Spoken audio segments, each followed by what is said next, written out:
एक मिनट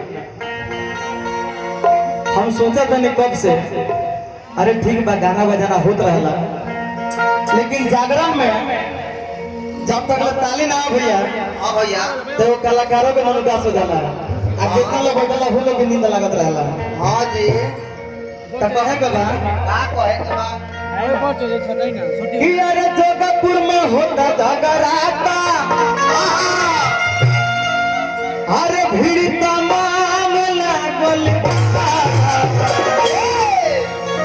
ऐसे ना चली। कैसे चली पहले कहीं है जितना लोग बैठल हो सबके ऊपर हाथ उठा लो भैया, आओ जाओ जाओ हाथ उठा ली लोगी, उठ जाओ आज एक हाथ तेरे गोर उठा ली गोर से ना चली। माई के दरबार होते, अरे कह जाला के अनरा के आंख देलू कोरिया के काया, अरे हाथ भरने के थका भई बचा के केकरे बाटे दाया। गोर मत उठावे रे चप्पल चोर हो। अरे जोगपुर में होता जगराता, और जब भी मंदिर का लगा बैठल बाटे जब भी भाई लोग बा हमार सबको तो भाई हाथ जोड़ता नहीं, यही तो जहाँ दोनों हाथ उठा लोगे ऊपर, हाँ दोनों हाथ ऊपर उठा ली लोगी। प्रेम से बड़ी सच्चे दरबार की। अरे जोगपुर में होता जगराता, तो फिर तमाम लागल, अरे ताली बजाइए काका में कदम लागल, अरे ताली बजाओ भैया में कदम लागल।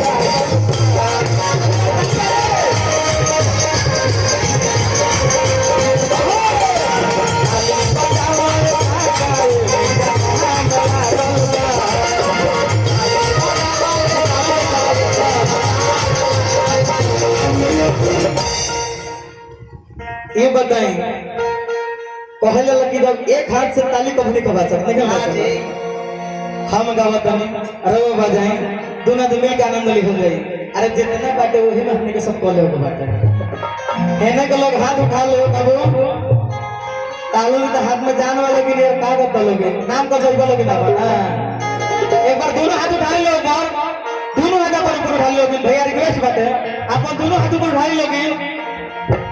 अरे ताली ताली ताली बजाओ हाली भाई, ताली ताली ताली बजाओ हाली भाई। चले हमरा उपेंद्र भैया की तरफ से बहुत बहुत पुरस्कार आई, कोनो बात नहीं हम मुझे खुश बने रो का सोचते हैं रवे मेरी है ना सावता तो हमारे मेरी तो दिल माने लोग में खुश नहीं बाय का बाय वे ताली बजाते है कि ताली ताली ताली बजाओ हाली हाली, ताली ताली ताली बजाओ हाली हाली।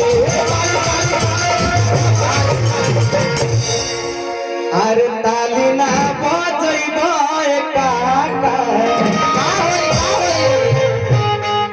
जब ताली ना बजाए कहा जाला कि मेरी मैया का नाम सबसे सुपर है।